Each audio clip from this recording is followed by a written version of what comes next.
네, 정부가 향후 5년간의 나라 살림 방향을 확정했습니다.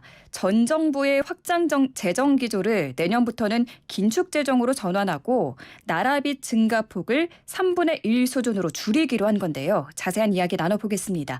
조영무 LG경영연구원 연구위원 전화 연결됐습니다. 안녕하세요. 네, 안녕하십니까. 네, 정부가 재정의 적자폭을 줄이는 긴축 정책을 쓰겠다는 건데 지금 우리 경제 상황에서 볼 때 이게 맞는 방향일까요? 방향성은 맞다고 보고요. 하지만 걱정스러운 부분이 동시에 있는 것 같습니다. 네. 가깝게는 코로나 경제 위기, 그리고 조금 더 멀게는 글로벌 금융 위기라던가 유럽 재정 위기 등의 과거 사례들을 저희가 돌이켜 보면 어려운 경제 상황일 때 정부가 돈을 쓸 수 있는 여력의 바탕이 되는 재정 건전성의 중요성은 네. 아무리 강조해도 지나치지 않은 것 같고요. 네. 그런 면에서 볼 때 한 국가의 재정 건전성은 경제 위기 상황에서 그 경제가 버틸 수 있는 일종의 최후의 보루인 셈입니다. 그러한 면에서 재정을 건전화시키겠다라고 하는 부분은 반드시 필요하고 매우 중요한 부분이라고 생각이 됩니다.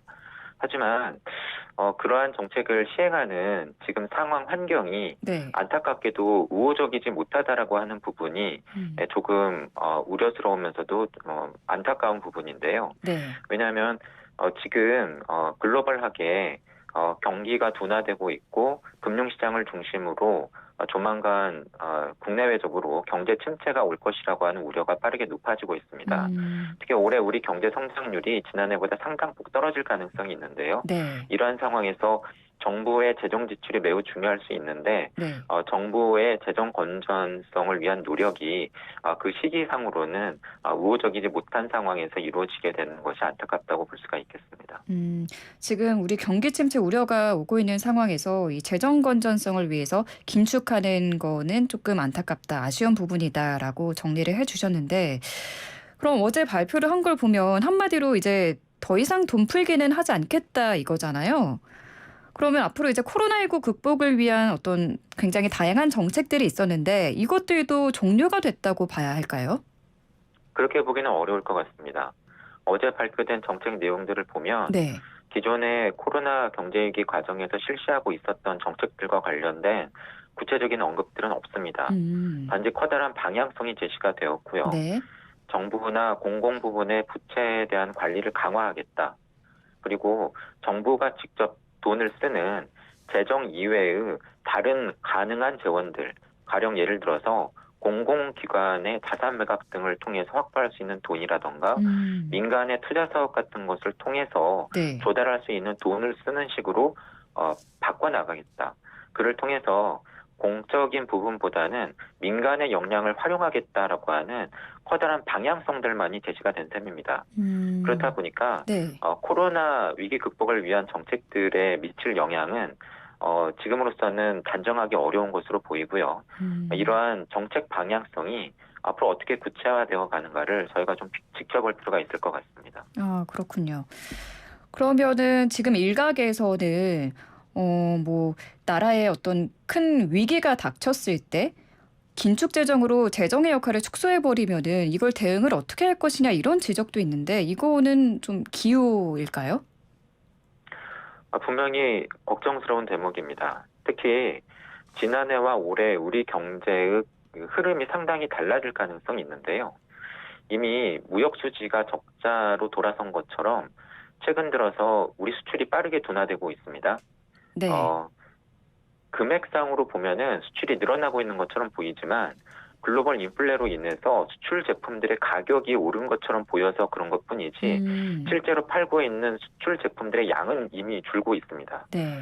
특히 앞서 말씀드린 것처럼 올해와 내년 안에 글로벌 경기 침체가 올 것이다라고 하는 공포감이 빠르게 고조가 되고 있고 실제로 그런 조짐들이 나타나고 있습니다. 그렇다 네. 보니까 지난해 우리 경제를 일종의 받쳐주었던 지탱목 역할을 했었던 수출에 네. 올해에는 기대기가 상당히 어려울 가능성이 있고요. 수출 증가율이 아마 빠르게 둔화될 겁니다. 그러한 가운데에서 올해 네. 가계나 민간 소비가 살아나서 이 부분을 만회해 줄 것이라고 하는 기대가 있지만 사실은 이미 저희가 코로나 방역 활동의 강도를 매우 낮췄음에도 불구하고 네. 기대만큼 소비가 지금 살아나고 있지 않고요. 네네. 최근 들어서 감염자가 다시 빠르게 늘고 있는 것처럼 음. 올해 여름과 가을을 지나면서 코로나가 다시 재확산되면서 소비에 부정적인 영향을 미칠 가능성도 있습니다. 음. 최근에 가장 커다란 우려가 되고 있는 것처럼 네. 물가가 오르면서 가게가 돈을 쓸 수 있는 여력도 줄어들고 있고요. 이러한 경제 상황 속에서 민간 부분, 기업의 투자라던가 건설 투자 이런 쪽도 위축되는 조짐이 나타나고 있습니다. 그렇다 보니까 네. 결국은 저희가 기댈 수 있는 나머지 부분, 한마디로 경제를 구성하는 GDP 안에서 남는 유일한 부분이 정부 지출인 셈입니다. 그래서 정부 지출이 어떻게 이루어지는가에 따라서 네. 올해 우리 경제의 흐름, 특히 올해 경제 성장률이 크게 달라질 가능성이 있는데요. 네. 건전 재정 기조를 위한 노력은 이루어져야 되지만 네. 안타깝게도 이러한 상황 속에서 그 노력을 시작해야 된다라고 하는 부분이 상당히 어려운 환경에서 출발하는 셈이라고 볼 수가 있겠습니다. 지금 그러니까 고물가에 고환율에 고금리 굉장히 우리 경제가 어려운 상황에서 정부가 재정 긴축을 하게 되면은 조금 전에 말씀하신 내용과 비슷하지만 자칫 우리 경기가 더 안 좋게 되는 건 아닐까 이런 걱정이 사실 앞서거든요. 네, 그러한 우려를 할 수가 있습니다. 그렇다 보니까 네. 지금 정부로서도 상당히 고민이 많은 것으로 보입니다. 음. 현재 정부에서 발표되고 있는 정책들의 내용을 보면 당초 예상보다는 확장적인 재정 지출에 대해서 상당히 조심스러운 모습을 보이고 있습니다. 한마디로 정부가 직접적으로 돈을 써서 경기를 지탱하려 하기보다는 네. 다른 부분을 활용하려고 하는 노력을 보이고 있는데 구체적으로는 감세와 관련된 정책들이 최근에 물가 상승을 억제하기 위한 정책 속에서도 유류 보조세라던가 네. 또는 유류 관련된 세금에서의 보조금 지급이라던가 네. 이러한 부분에서 감세를 활용하고자 하는 노력들이 많이 보이는 것을 확인할 수가 있습니다. 네. 결국은 이러한 움직임을 종합을 해보면 정부에서 시도하고 있는 방식은 덜 걷어서 덜 쓰는 방식이라고 볼 수도 있겠는데요. 결국은 작은 정부를 지향을 하면서 정부나 공공기관이 돈을 쓰는 대신에 네. 그로 인해서 정부나 공공기관이 경제 안에서 차지하는 비중은 줄이는 대신에 민간 부분의 경제 활동을 활성화시킴으로써 경제 안에서 차지하는 민간 부분의 비중을 늘리고자 하는 방향이라고 볼 수가 있겠습니다. 결국은 이러한 정책 방향이 성공할 수 있는가는 조금 전에 말씀드린 것처럼 이러한 정부의 노력 속에서 기업과 같은 민간 부분 또는 금융시장과 같은 민간 시장의 네. 움직임이 어느 만큼 활성화될 수 있는가에 달려 있다고 보입니다. 그러니까 덜 걷어서 덜 쓰는 방식으로 민간 경제와 민간 시장에 좀 맡기겠다 뭐 이렇게 이해를 하면 될까요? 네, 커다란 방향성은 그렇게 보입니다. 근데 지금 경제 상황을 보면 그게 참 쉽지 않은 상황인 것 같은데 저 어떻게 보십니까? 그와 관련해서 네.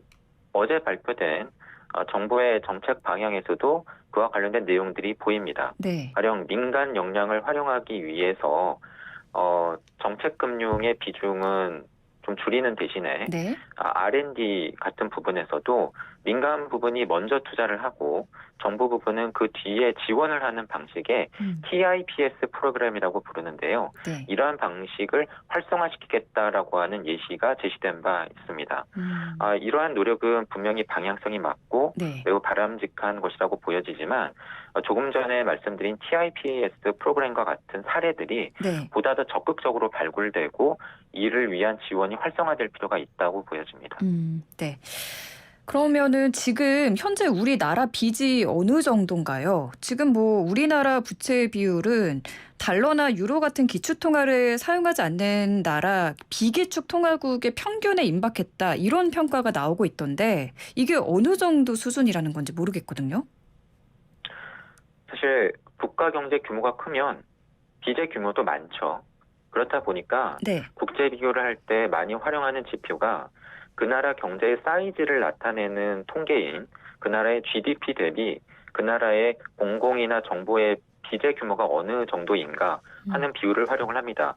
많이들 들으셨겠지만 이것에 해당되는 비율이 GDP 대비 국가채무 비율 같은 것입니다. 네. 그런데 코로나 상황을 맞기 전에 우리나라의 이 비율이 40% 후반 정도였거든요. 네. 근데 불과 몇 년 사이에 이 비율이 50%대 초반으로 높아졌습니다.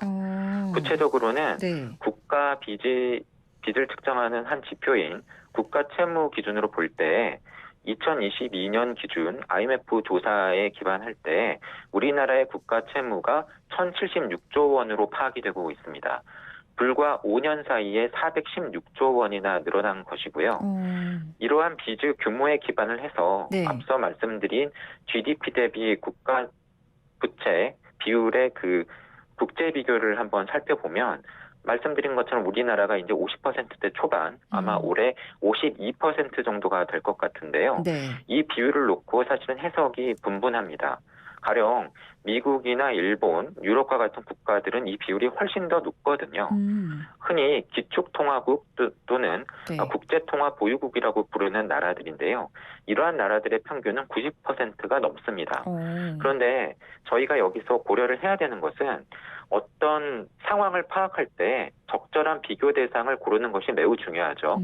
근데 조금 전에 말씀드린 것처럼 기축통화나 국제통화를 보유한 국가들은 사실은 경제의 체력이 또는 체질이 우리나라와 매우 다릅니다.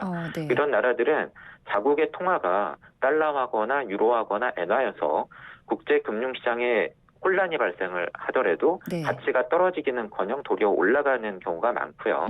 국가 빚이 많더라도 그 나라 중앙은행이 돈을 찍어내서 해결을 하는 경우도 있습니다. 네. 하지만 우리나라는 이러한 기축통화나 국제통화를 보유하고 있지 못하고요. 네. 한국은행이 원화를 찍어서 국가 빚을 갚을 수가 없는 구조죠. 네. 그렇다 보니까 사실은 비기축통화국들과 비교를 하는 것이 적절한데 이러한 비기축통화국들의 국제적인 평균 이 비율이 54% 정도 됩니다. 네. 결국은 우리나라가 이제 비기축통화국들의 거의 근접한 수준까지 GDP 대비 국가 부채 비율이 올라왔다라고 볼 수가 있겠는데 문제는 뭐냐면 이러한 기축통화를 가지고 있지 못한 나라들 중에서도 비율이 높은 나라들이 있지만 네. 그러한 나라들은 이미 이 복지 시스템이라던가 SOC 기반 시설 구축 같은 것들이 우리나라보다 많이 앞서 있는 나라들일수록 이 비율이 높습니다. 그래서 우리 경제가 아직 그만큼 늘지 않았고 복지 시설에 대한 투자라던가 SOC 기반 시설에 대한 투자가 아직 여전히 많이 필요한 상황이라고 한다면 네. 이 비율을 낮게 유지하기 위한 노력은 여전히 중요하다고 이야기해야 될 것 같습니다. 그렇군요. 결국은 이렇게 정부 적자가 계속 쌓이게 되면 국가 신용 등급에도 영향을 미칠 수밖에 없을 텐데 실제로 신용평가사 피치가 우리나라 신용 등급에 대해 경고를 했다고요? 예, 말씀하신 피치의 움직임은 저 개인적으로도 아주 중시해서 봐야 된다라고 생각을 합니다. 네. 왜냐하면 국제금융시장에서 국가나 주요 기업에 대해서 신용 등급을 매기는 국제 신용평가사가 3개 정도가 있는데요. 과거 경험상 살펴보면 상황이 어려워지거나 금융 위기가 발생했을 때 네. 어떤 국가나 기업의 신용 등급을 가장 빨리 떨어뜨리는 경향이 있는 기관이 바로 피치입니다. 그래서 피치는 무디스나 S&P에 비해서 이렇게 먼저 움직이는 경향이 있고 보수적인 성향이 있기 때문에 네. 한 나라의 상황이 어려워지는가의 여부를 판단할 때 피치의 움직임을 중시할 필요가 있다고 봅니다. 그래서 코로나 위기 초기 국면에서도 사실은 피치가 네. 우리나라의 재정 건전성에 대해서 이미 경고를 한 바가 있습니다. 그런데 특히 최근 들어서 올해 1월인데요. 네. 우리나라의 재정 적자 확대와 같은 기존의 재정 정책 기조가 유지될 때에는 우리나라의 중장기적인 신용 등급에 악영향을 미칠 우려가 있다라고 경고를 한 거죠. 그런 면에서 네. 이렇게 피치도 이러한 발언을 한 것을 고려를 해서 재정 지출 또는 재정 구조에 대해서 보다 더 관리를 강화할 필요성은 점점 더 높아지고 있었다라고 봐야 될 것 같습니다. 신용평가사 피치도 기존의 재정 기조를 유지하면 안 좋을 것이다 이렇게 경고를 했었고 우리 지금 경제 상황이 굉장히 안 좋은 상황에서 이 긴축 재정에 들어간다는 것은 그만큼 좀 나라 곳간을 좀 죄야 할 필요성이 좀 크다는 것 같은데요. 그러면 구체적으로 정부가 강력한 지출 구조 조정도 시행을 하겠다고 어제 밝혔잖아요. 여기에는 어떤 내용들이 좀 있었나요? 구체적인 내용들이 아직은 발표되지 않은 셈입니다. 네. 사실은 원칙과 방향성만이 제시된 셈인데요. 네네. 성역이 없도록 하겠다. 그리고 역대 최고 수준의 강력한 구조조정을 실시를 하겠다. 유사하거나 중복적으로 이루어졌거나 관행적으로 지속되었던 민간 보조 사업이 있다라고 한다면 원점에서 재검토하겠다. 이미 일부 검토가 이루어진 바가 있는데 네. 그 검토 결과 폐지나 감축이 결정된 사업을 중심으로 해서 지출 구조 조정을 하겠다. 그리고 그 과정에서 생기는 고통은 공직사회가 솔선수범 차원에서 먼저 부담하도록 하겠다와 같은 원칙만이 발표가 된 셈이죠. 네. 그래서 앞으로 어떠한 내용이 구체화되는가는 역시 저희가 지켜봐야 되는 대목입니다. 알겠습니다. 정부가 또 중장기 방안도 마련할 방침이라고 하는데 앞으로 10년 내 중점적으로 추진해야 할 과제들을 이제 중점적으로 발굴할 계획이다. 이렇게 소식이 들어와 있거든요. 이 새 정부의 경제정책 패러다임에서 어떤 게 더 좀 추가 보완돼야 할 것으로 보십니까? 방향성은 맞는데 그러한 정책을 뒷받침하거나 또는 그러한 정책을 펴기 쉽도록 네. 지금 경제 상황이 전개되지 못하고 있다고 하는 부분이 안타까운 대목이라고 말씀을 드렸는데요. 실제로 올해와 내년 정부의 재정 지출과 관련을 해서 아주 어려운 경제 상황, 환경을 맞이하게 될 가능성이 높습니다. 결국은 이럴 때에는 네. 많이 쓰기 어려운데 또 빚을 내서 쓰기도 어렵기 때문에 결국은 똑같은 돈을 쓰더라도 내지는 적게 쓰더라도 어떻게 하면 그 효과를 극대화시킬 수 있는가가 관건이 될 수밖에 없습니다. 보다 더 구체적으로 말씀을 드리면 재정 지출의 효율성을 높이기 위한 노력이 아주 중요한 때라고 볼 수가 있겠고요. 결국은 똑같은 돈을 쓰더라도 네. 떨어지는 경제 성장률을 덜 떨어지도록 만들거나 또는 앞으로 우리 경제가 반등을 할 때 반등의 강도가 높아지도록 우리 경제를 효율화시키거나 생산성을 높일 수 있는 쪽에 어느 만큼 많은 돈을 배정할 수 있는가에 달려 있다고 보여집니다. 네. 그러한 면에서 지출 구조조정도 중요하겠지만 쓰는 재정 지출의 효율성을 높이기 위한 부분에 대한 노력도 매우 중요하다고 이야기를 해야 될 것 같습니다. 알겠습니다. 또 정부가 이번에 재정 준칙도 조금 개편을 했다고 하던데 구체적으로 어떻게 달라지는 건가요? 그 재정 건전성을 측정하는 네. 몇 가지 지표들이 있습니다. 조금 어려울 수도 있는데요. 뭐 뉴스에서 통합재정수지, 관리재정수지 이런 이야기들을 들어보셨을 겁니다. 통합재정수지라고 하면 네. 정부가 쓰고 남은 돈에 해당되는 관리재정수지에다가 지금 4대 공적인 연금이 있죠. 이러한 4대 공적연금에다가 또는 국민연금과 같은 사회보장성 기금까지도 더해서 네. 일종의 연기금에서 들어오고 나가는 돈들의 효과까지도 더한 것입니다. 그런데 지금 우리나라의 상황은 아직까지는 국민연금과 같은 커다란 기금들이 네. 적립기에 있죠. 돈을 많이 주기보다는 아직은 지금 쌓고 있는 과정입니다. 그렇다 보니까 사회보장성 기금 쪽에서 네. 흑자가 많이 나다 보니까 이 부분을 더한 통합재정수지는 상대적으로 좋아 보이는 일종의 착시 효과가 있는 거죠. 그래서 이러한 통합재정수지 기준이 아니고 앞서 말씀드린 정부가 쓰는 돈만을 기준으로 한 관리재정수지를 기준으로 해서 앞으로 관리해 나가겠다라고 하는 커다란 방향의 변화가 어제 발표가 되었습니다. 구체적으로는 네. 이러한 관리 수지가 적자 기준으로 마이너스 3% 안에서 관리되도록 하겠다라고 발표가 되었고요. 네. 국가 채무 비율이 앞서 말씀드린 그 비율 기준으로 60%를 넘어갈 때에는 관리를 더 강화하겠다 이런 변화의 방향성이 발표가 된 거죠. 하지만 앞으로 구체적인 재정 준칙의 안은 네. 공청회 등을 통해서 9월 초에 발표될 예정이기 때문에 이 안이 어떻게 구체화되고 확정되는가 역시 저희가 지켜봐야 되는 대목입니다. 네, 알겠습니다. 오늘 말씀 여기까지 듣겠습니다. 감사합니다. 네, 감사합니다. 네, 지금까지 조영무 LG경영연구원 연구위원과 함께했습니다.